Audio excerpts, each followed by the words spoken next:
Hello friends, আমি নার্গিস। তো আমি চলে এসেছি আমার শ্বশুর বাড়িতে। তো এখানে সকাল সকাল আমি ঘুম থেকে উঠে দেখি যে ডাব পাড়ানো হচ্ছে। আমি কোনোদিনও দেখিনি, আজকে ফার্স্ট দেখলাম, তাই তোমাদের সাথে ভিডিওটা শেয়ার করছি। আমাদের নারকেল গাছটা কিন্তু অনেক লম্বা, কিন্তু লোকটা যেভাবে উঠছে আমার তো দেখেই ভয় লাগছিল। এটার জন্য একটা ট্যালেন্টও লাগে। আর কে কে নারকেল গাছে উঠতে পারেন কমেন্ট করে অবশ্যই জানাবেন। তুমি ডাবগুলো কেন বিক্রি করতেছো?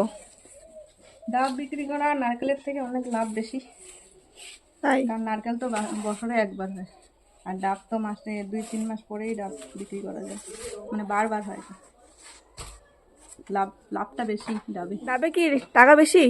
টাকা বেশি হবে। আচ্ছা। গুনি হ্যাঁ ডাবগুলা হ্যাঁ। 1 2 3 4 5 6 7 8 9 10 11 13টা, মানে 6 জোড়া একটা বাস।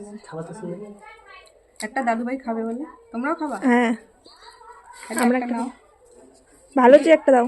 2টা দিয়ে যা, বাকিগুলো তোর। খাওয়া যাবে? একটা যে পড়ে গেল। হ্যাঁ যাবে তো। খাও চামচ দিয়ে একদম চামচ মালাইকারি। একটা চামচ নিয়ে আসো। এই যেটা খাবো মালাইটা। না কেটে দিছে।